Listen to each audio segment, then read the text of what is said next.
What's happening? I'm Ash. I'm from South Wales. I'm Ante. I'm from New South Wales. Oh, there we go. So, Ante, this podcast is called Listen to Iron Maiden, baby. If you just heard the intro, I'm sure you know what song that's from. I'm a huge fan of Iron Maiden. I'd say in the last, 2 years, I'm dipping my feet into Iron Maiden. Okay, that's perfect, right? Yeah. Welcome to the podcast, guys. So this intro is literally just what we're doing, who we are. So anyone in the future can come back and just listen to this one and know exactly, I don't want to answer a bunch of questions about what we're doing, who we are, etc. Yep. Just listen to this episode. We're good. Yep. So let me tell you a bit about myself, right? So, actually, where do we live? We live in Japan. That's right. Yeah, we live in Japan in the city of Hiroshima. Yeah. And I've been here for 10 years, Ante. What about you? 10 years. I'm coming up to around 5. Okay. Yeah, probably about 5. There we go. 5 years. Okay, there we go. So actually, I've been doing bands for the entire time I've been here. As you know, I just liked making music and things like that. But at the same time, I'm 33 now, and I was feeling for a long time that, I don't want to do this anymore. 33? Oh, you old man. There we go, right? So, right. Remember, Iron Maiden's been going longer than, both of us, right? It's been going longer than me, and I'm hitting 43 this year. I'm 42 at the moment. Okay, so. there you go. So there's almost like a 10-year, just under 10 years gap for us. So I think that'll be good because Iron Maiden's, the original albums, the original things is, some people only like those ones, Right. But I personally, I got into the band around about 2005 or 6. Yeah. And this is when the new, we can call it like stage 3 of Iron Maiden, where they brought back 3 guitar players and things like that. Oh, okay, yeah. And for a lot of people, it's not Iron Maiden. I mean, for some people, like the first 2 albums is only Iron Maiden, yeah? You have your strange purists, right? Yeah, Iron Maiden is weird. They have I consider myself a huge fan, but they have some people who only like 10 minutes of one album, whatever, and then for them, that's Iron Maiden forever. Yep. I've always wanted to do an Iron Maiden podcast. Yeah. Not really podcast. I just want to talk about it. Mm-hmm. But my philosophy in life is, especially now, is you just might as well. We're recording this right now. No, that's why we're even here. Exactly. This is my first podcast. There we go. You asked me, I thought, might as well. Exactly. That's the thing. You might as well just record it, I mean, Iron Maiden has a lot of fans and a lot of people have a lot of opinions. I just like talking about the band, but in a way, I wanted to do this with my other friend, but it would have been online and he already knows the band. And Yep. We met about a year ago. Yeah. And at a friend's party. Mm-hmm. And when I met you, I was like, how come we've never met each other before? Right. Yeah. Because you're a DJ too, right? That's what I'm still DJing. Yeah. I haven't touched guitars or anything in a while. But and you do Well, I do electronic music, but once a month I do a rock event, metal event. Yeah, so what's it called? Monsters of Rock, Monsters of Rock. Which is literally the festival that I've been to, right? Exactly. Which is cool, Yeah. Well, when we met, I thought, you're really cool. But then, obviously, life, we were busy and stuff like that. Yeah. In the meantime, I've been doing YouTube videos, just tutorials and things like that. And you messaged me saying, good job. Right. Yeah, because I didn't know you did YouTube. And I watch a lot of YouTube. Love YouTube in general. Me too. And, hey, you do YouTube? Yeah. And I was actually really surprised. Oh, thank you. I have to say, it was hang on, doesn't look amateurish. He's got a good camera, he's got good sound going on. Yeah. And dare I say it, he's not coming across as a dick. Yeah. Which, that's a big thing on my list of YouTube. It is hard not to do that. Yeah. I think it's because I'm just literally doing tutorial things and stuff that I know and whatever. But my thing is I like making things like the camera. I only got into camera 2 years ago, and I'm just been figuring out and stuff like that. And even doing a podcast, it's you just might as well do it. You might as well do it. Yeah, definitely. Yeah. So then when you messaged me, I was like, wait a minute, Ante, he likes rock music. I wonder if he likes Iron Maiden. So I asked you, and you were like, what did he say? Kind of I'm getting into it. Getting into it, right? Yeah. I think Iron Maiden's kind of a big journey. Yeah, it is. Yeah. And so, this is about Iron Maiden. So actually, it took me I've had 3 run-ins with the band.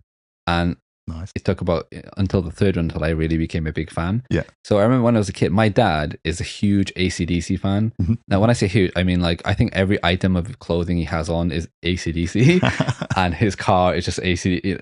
When I was growing up, all I've heard was I know every single AC/DC song lyric without ever actually listening to them. Got good taste. Yeah. You're Australian, right? Yeah. Via Croatia? Yep. Parents are Croatian, but born and bred in Sydney. There we go. Yeah. Of course, AC/DC, a massive Australian band. And, right. Yeah. Anyway, I was sick of them when I was a kid. but saying that, my dad would sometimes put on like, music channel, and we'd listen to music, other music that he listened to. And I remember hearing Run to the Hills and Number the Beast. And, I thought it was really good, but I didn't really it just didn't click with me then. Mm-hmm. And then later on, I used to go to my grandfather's house after school. Yeah. And he would make dinner for me, and I would just be watching, the music channels. And then they have this song called Flight of Icarus, which is from Peace of Mind album. And the video came on, and I was like, everyone knows the intro. Mind blown. Right? I was like, oh my God, what is it? And I love the song. Yeah. The video is terrible. Like, mate, when we go through this podcast, in the future, Iron Maiden's videos are terrible, but that's why I love them, because they're always been, like, I've seen this thing recently where like Lars Ulrich saying that, Iron Maiden always had everything cooler. And I was like, really? Iron Maiden have never been cool, I think. Like, they're a little bit like behind the times, Yeah, I know exactly. Yeah, you know what I mean? Yeah. And you'll see in the future. I also feel like they were kind of not really going out of their way to be cool or be in clubs. That's part of the whole thing, It's like the band is like they they're just a bunch of blokes, really, They're not trying to be anything. Who just watch movies and then wrote some songs about them, Right? Some of them, those lyrics are just like, they're literally like straight out of the films, which is cool, which I love them for, right? Yeah, and I remember hearing that song, and then my mother would go shopping on the Saturday, so I went with her to the city, and I went to the HMV to get a CD. Yep. And they had a CD which was called Edward the Great, which was the Greatest Hits album. Yep. And actually, there's two versions. There's one which came out like a year later with like a lot of newer songs on there. I had the older one, and I took it home. I listened. I loved every single song on there. And there was like two songs with a different singer. And because Iron Maiden have actually Iron Maiden had 3 official like album singers. The first one was Paul Di'Anno, who did the first 2 albums.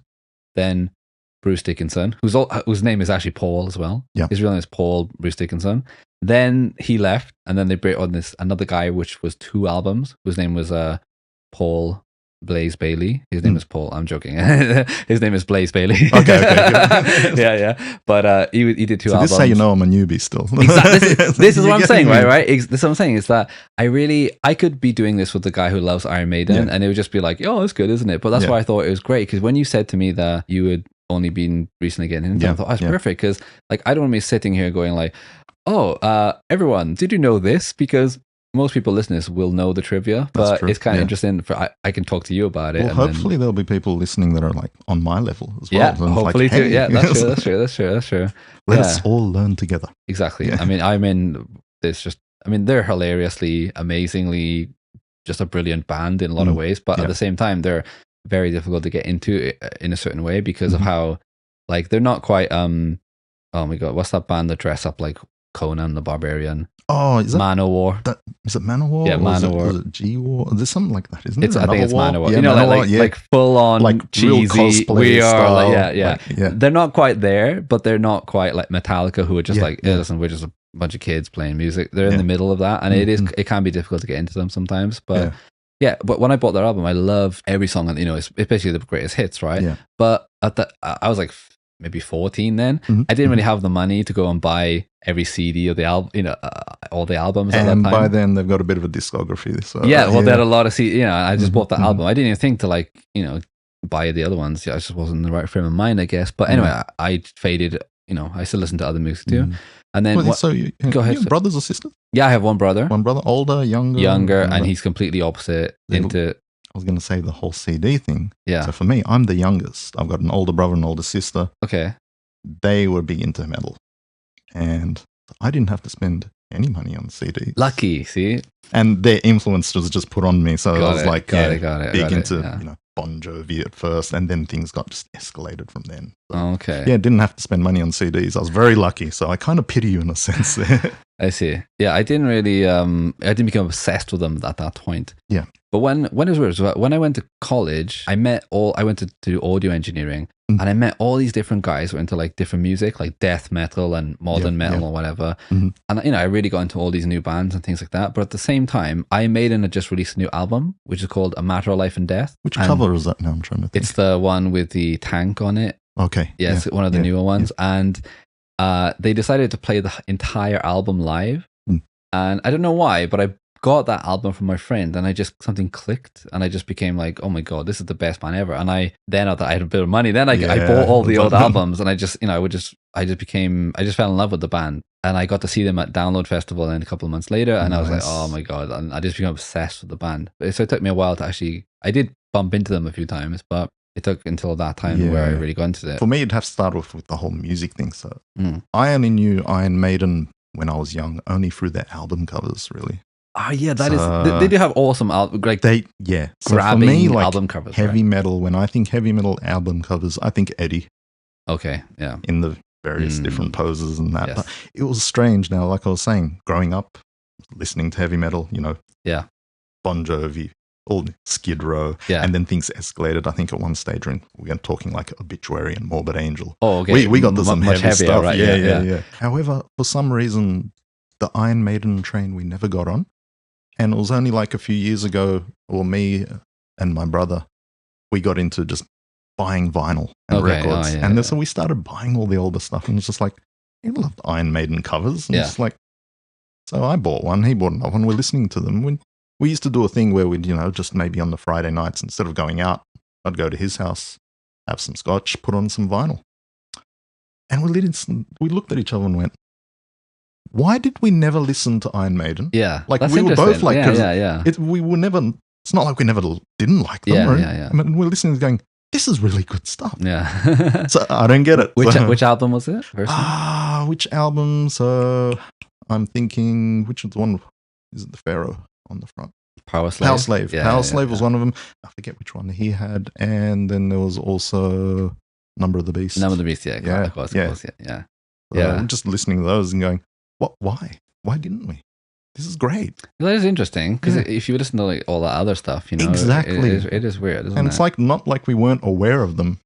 They were a pretty big band. Yeah, exactly. And because a lot of people, like I've tried to like I've had when I was in college, I had friends who were listening to Iron Maiden, and they said like, so for example, right, there's a song they have on one of the later albums. It's called Dance to Death. The album's called Dance to Death, and like.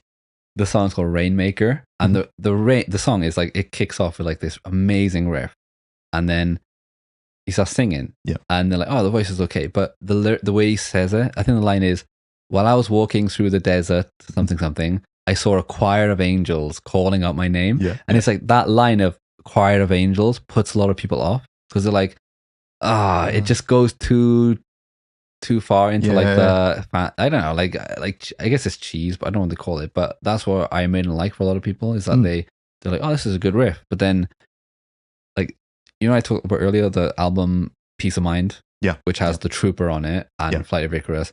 It also has a song called Quest of Fire, and it's like about the movie Quest of Fire. And then there's another song which literally starts off with no. It is Quest of Fire, sorry.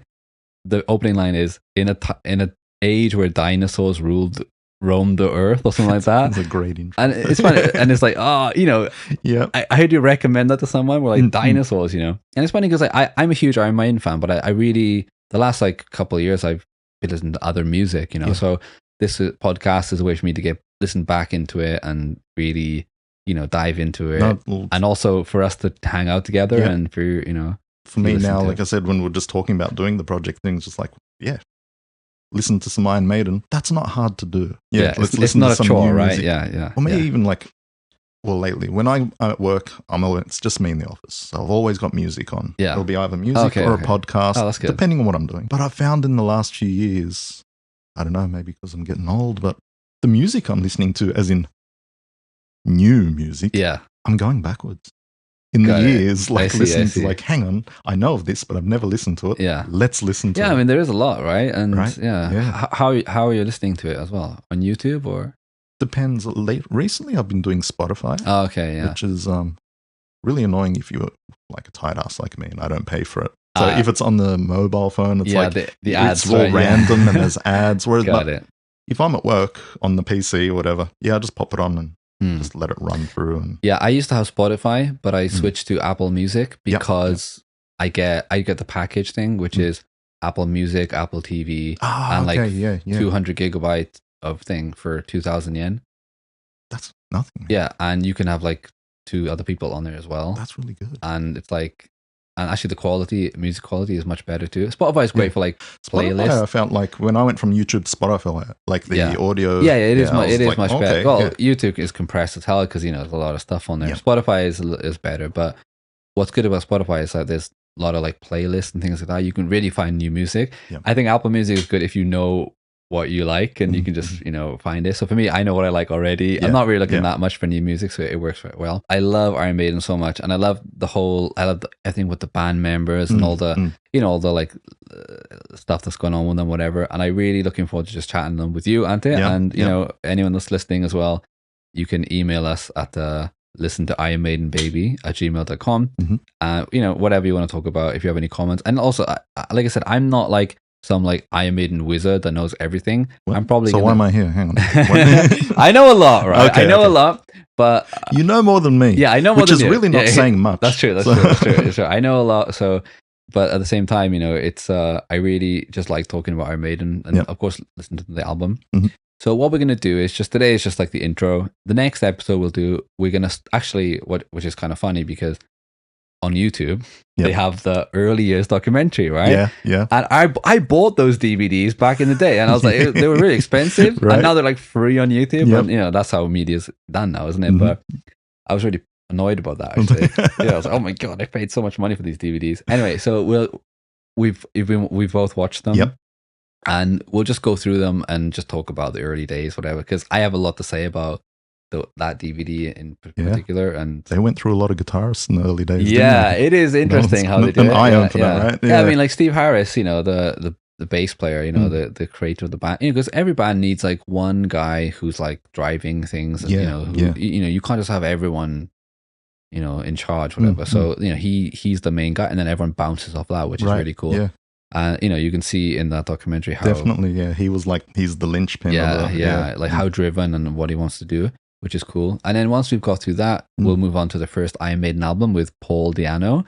Who's an interesting character. I mean, he's in the documentary too. And it's funny because like the dynamic of the singers they've had, like Paul Di'Anno was just a really like I'm an odd man. We'll get into it later on, but for me that was surprising because the albums that I'd listened to and then going there, and I was like, it is a big jump. This is Iron Maiden. It is. The different vocalist is very different. Yeah, right? He's very different. Yeah, and then what's funny is like when those first two albums, they like for a lot of people that's Iron Maiden. They just like James Hetfield is huge, but he likes that first album, and that really raw sounding kind of thing.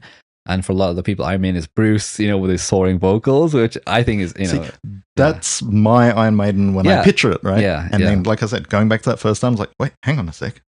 Which I guess for any band to be able to change their front man and then keep going, it is tough. That's Well, they did it later because Bruce was basically like just knackered really from doing the band, creatively, and just was like, listen, I want to do my own thing and do it. You want to do like acoustic stuff and whatever, which is different because Paul Di'Anno, he basically got fired, quote unquote, left the band, and he was like, oh, I wanted to do like harder stuff. But then when you hear like, wait till you hear this album that he did after it, it's like, it's hilarious. Anyway, I'm looking forward to that. Yeah, but when Bruce left, they brought they kind of it's a weird thing because like Steve Harris is kind of his own worst enemy in a way because they hired Blaze Bayley, who's a really good singer, but to do this album, which he's on his album, he sounds really, really good. But the problem is the songs are like, I think Steve Harris was going through a divorce at the time, and the songs are like ploddingly slow, depressing, and he sounds great on it. But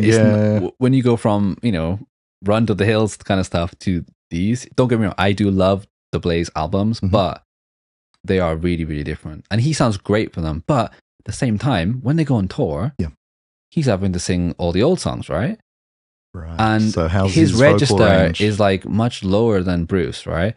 Okay. Yeah, that's then. Now, what you could do, you could tune the guitars down half a step, and he would be really comfortably be able to hit them. But they didn't do that because Steve is Steve, and and a lot of songs you're like, he's not that he's a bad singer. He just literally can't do it. That's it. That's naturally your range. But at the same time, why did you hire him?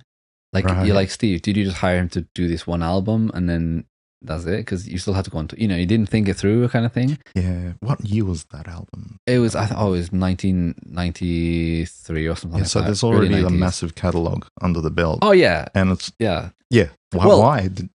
Talking about that, when Bruce came back and they started doing all this new stuff, from year 2000, Iron Maiden already has enough amazing songs to gig and tour for the rest of their lives as a legacy band, whatever. Yeah. They could just do like Can I Play With Madness, Run the Hills, amazing, right? Yeah. No problem.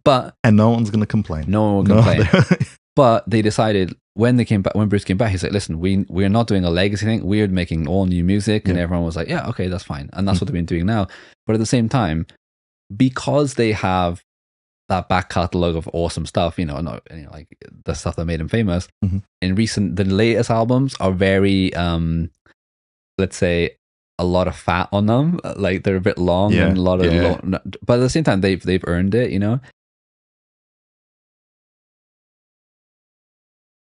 I don't know how to explain it, but like, I have this thing, because we live in Japan, right? And like a lot of foreigners that we meet marry Japanese women. And one of the biggest things they talk about is like, after they have kids, whatever, like their like personal life with their wife just dries up, right? Yeah. And I feel like that is Iron Maiden in a while, because like they're like, listen, they've given me this amazing kids that I can, play with all the time, but now they're just doing their own thing and they don't give a shit. And listen, you can always go back and listen to the other stuff, whatever, but now they're just fed up with it. They just want to do their own thing. And guess what? You're going to get 12-minute songs where they repeat the same riff for a minute. Hey, I personally don't mind long songs. I'm a big Tool fan as well. Oh, there we go. Yeah, right. There we go. Yeah. Well, but it is quite Tool without like the, I don't know, I won't say basic, but it can be sometimes. The new Iron Maiden is amazing.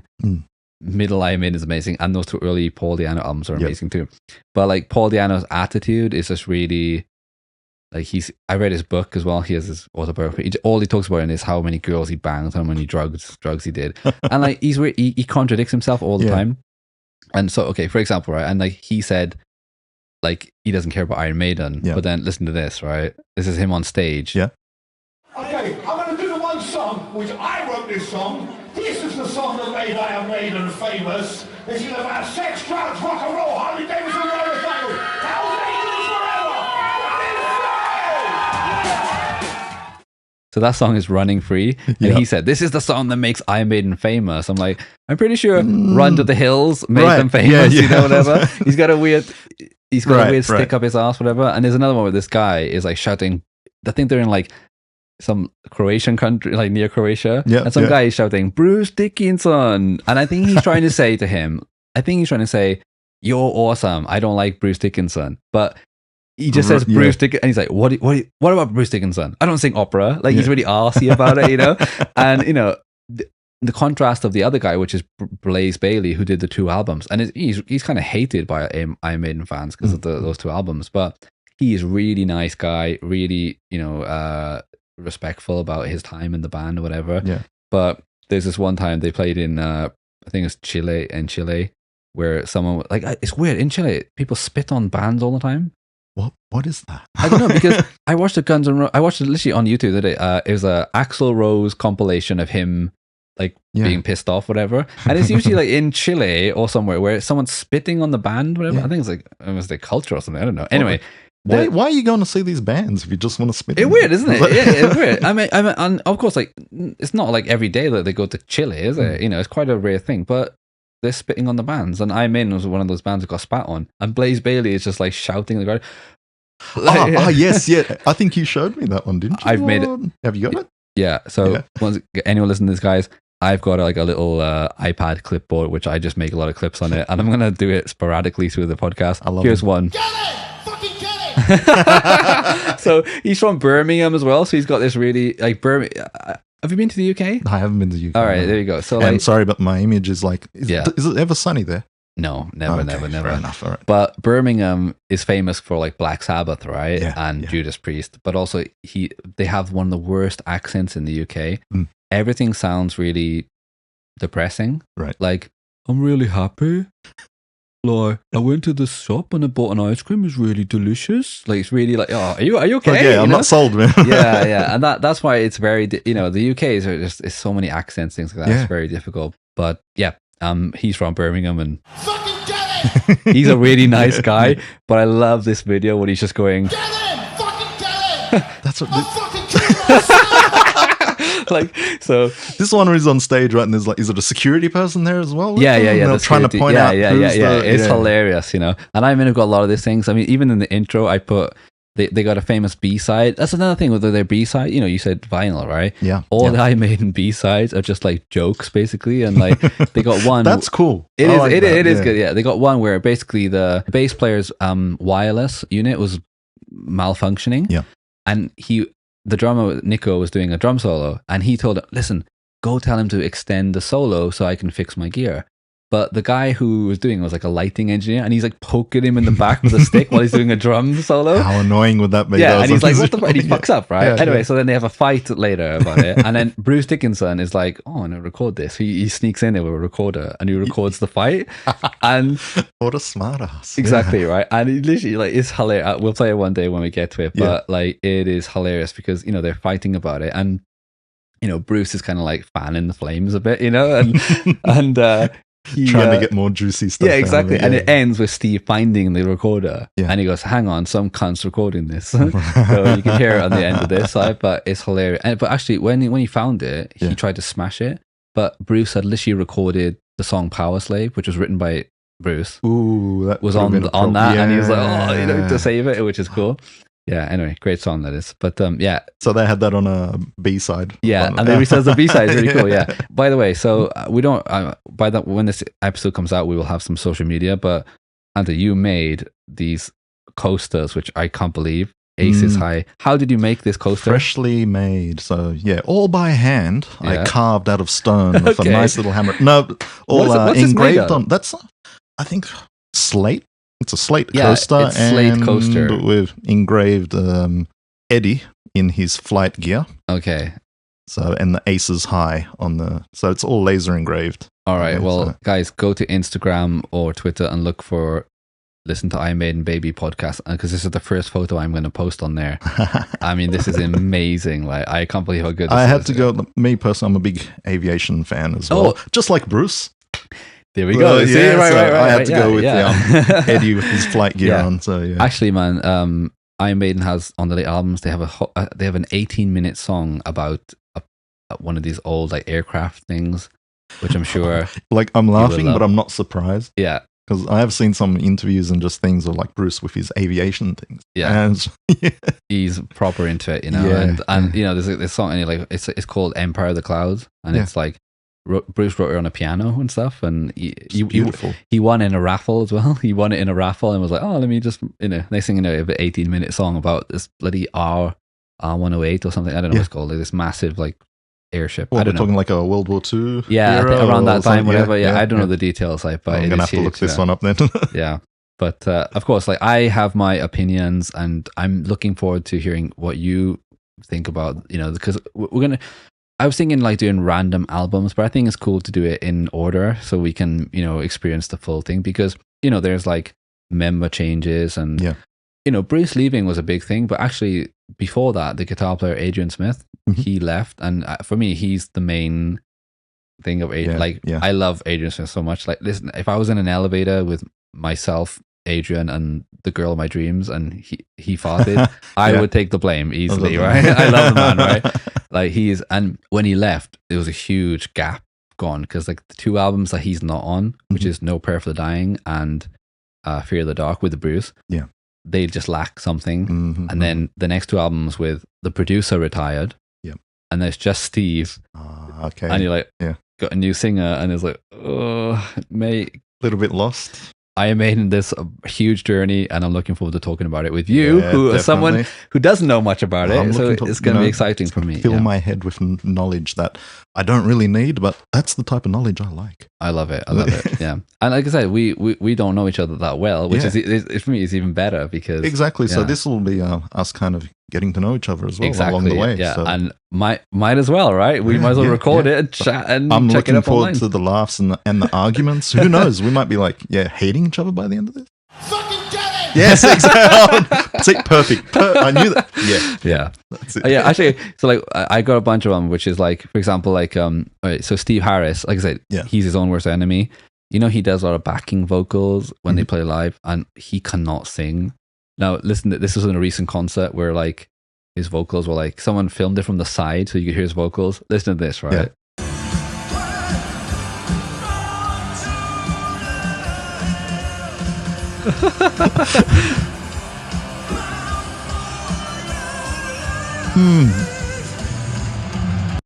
Right, so he's like, run to the hills. Like, he's not great, you know. And like I said, he's the main man, so like no one's gonna say he can't do it. But like Adrian Smith was the other guy. Him and Bruce sing together, it is amazing. He's a really good singer on his own, like, but oh my god, backing and harmonies, like it's has to be done right. Yeah. Going back to my band days, so I used to do backup, meaning I can't sing. Yes. However, our vocalist, he was a great singer. However, sometimes when we're doing a live show and my part's coming up to do the backing, it's like he'd decide I'm going to do a different note. Like, no. Yeah. You got to train that, you know? Yeah. It's like, you can do what you want, but if you know a backing's coming, stick to the right notes. That's why the Eagles got it. Like, they got to be respected, man, because like to do those harmonies, like, you know, every time was insane. And it's funny because talking of the Eagles, actually one of the guitar players got fired because he liked the Eagles. So you remember that, right? Yeah. So we're going to talk about that in the upcoming documentary, or whatever. With the backup thing, just if our former singer is actually listening, because he's a very good friend of mine. He might be listening. No offense, man. You're still an awesome vocalist. Right? Yeah. Well, even talking to Iron Maiden, I was like, being a good singer is just not enough. Like Bruce is a proper front man. Like he's got an amazing voice, but at the same time, when you see him on stage, he's proper. You know, he does all these like action. And he's into it because like. Yes. If you're going to sing these songs, you gotta. If you don't believe it, or at least if you're not trying to sell it yourself, you know, the audience isn't going to buy it either. You know, you have the energy. You gotta have it. You know, I mean, everybody has a voice, right? Yeah, and everybody can sing along, and that's why there's that connection with the crowd. Yes, because not everybody can play the guitar, play the drums, but they'll be there. So yeah, you gotta have that energy, right? Yeah, everyone's got like when you see Iron Maiden, have you ever seen them live? No, right? Yeah, when you see them live, they're always looking at the audience. You know, they're always like eye contact. The videos I've seen, which, they'd like to do a lot of live. Yeah, they're proper like right up front, whatever. And you know, and so actually, originally there's two guitar players, which was Adrian and Dave, and they were friends since like 3 years old or something, which is amazing. That's great. Yeah. And then when Adrian left, they brought in Yannick Gers, who was Bruce Dickinson's solo guitarist, right? Yeah. And he come in and like he's really, really good, but he's got his own style, which is like a mix of the two of them. So Adrian Smith is like, he's proper, like when he does solos, they're like really like he can play them the same every time, you know, because he's not really, he writes them out, whatever. Great guitar player. Dave Murray, on the other hand, is just a proper legato, whatever. Just all over the shop. Insane guitar player, you know, but at the same time he's like, you know, wild, and Adrian's more compact, and then Yannick is like in the middle, because like sometimes he's like, what's he doing? Even the band, like, what the hell is he doing, you know? But he does he throws his guitar up in the air, and he does all this amazing showman stuff, you know? So my first gig of seeing them was when they did the Matter on Life and Death album, and, you know, with the 3 guitar players, and I was like right next to him, and I was watching him, like, he like throws the guitar up really high and catches it. He's like swinging it around by the strap. So that's where you got it from when you started doing the live stuff? You're right. Yeah. See, I was doing bands too, but like I never, you know, doing this podcast now, like I've never wanted to play live. I've never been interested in playing music. I just wanted to record it and make it. Like for me, when I record a song, and I just enjoy that process. Once it's finished, I'm like done with it. I never listen to it again. Next song. Yeah. Speaking of new Iron Maiden albums, though, as two guys that live in Japan, how's that cover art? The samurai, senjutsu? Yeah, senjutsu, which is really funny because like you thought they've done like the Egyptian thing and you know the Mayan thing. Took them a while. Yeah, it's quite, because they have a Made in Japan album, and wait, why wasn't where did this come you're from? Right. Yeah. Which I actually in my workshop I do have an empty bottle of beer. I have drank an Iron Maiden beer. Oh yeah, and it was the is it? Trooper? I think it is. No, yes, it is the Trooper. Yeah. I have a bottle of it. Yeah. I collected them all. Yeah. But, like, I don't drink, so I just collect the bottle. I just saw. I was at a friend's bar, and he had just a whole range of different beers, and I just went, I've seen that on the internet, and I've got to have this bottle. Yeah. And then it's cool, like, right? you're at the bar, they pop the bottle, and I'm like, oh, can you give me the lid? Yes. I'll take that, thank you. They make their own beer. They have their own pilot. I mean, he flies 747. Yeah. For like a recent tour, he was just flying them around. I used to fly back in the day. We're talking little things. So okay, him flying a 747. That's wow, right? Impressive, right? Yeah. That's not start the key and let's go. There's a lot of switches in that. Because like all the buttons, like it's when you look at a recording studio at the desk, I was just picturing, it looks intimidating. And when I went to school to learn how to do it, I was like, oh, it's actually really, really simple. When you look at a plane cockpit, you're like, and actually Bruce's autobiography, which came out a couple of years ago, is called "What Does That Button Do?" Which is, it makes sense. I'm gonna have to get it now. It's really good. Oh, I think I have it actually. You can borrow it. Yeah, you can borrow it. Yeah. So I'm looking forward to doing this podcast with you and chatting. And anyone that's listening can email us at listen to Iron Maiden Baby at gmail.com. And just basically what we're doing, we're gonna watch the free YouTube documentary of the beginning of the band. Yeah, because it is free now, right? That's right, it is free, and I paid a lot of money for it. And I'm a fan club member too, which is that's why, because when they come on tour last time they came to Japan, I just couldn't get tickets because everything here is a lottery. Oh, okay. You know what I mean? Yes, because there's so many people here, you have to enter a lottery and just get lucky. And I'm like, this time I've joined the fan club, and there's no way I can't get tickets, right? So if they do come, I'm going. Yeah, nice. Yeah, and then we're gonna go through each album, and I think we'll go in order of literally like the album, and then the live. If they do a live album too, we'll do those too. Yeah, and then any like videos, whatever, too that are connected to it. So I'm not rushing this thing. We're not gonna do one album per show. It's gonna be no, exactly, and see how people like it as well. Yeah. But if you don't like it, get it! Fucking get it! Blaze is going to get you, right? Yeah. Anyway. All right, guys. Thanks so much. And hope you enjoyed the podcast. And we'll catch you next time. All right. Take it easy, guys. Bye.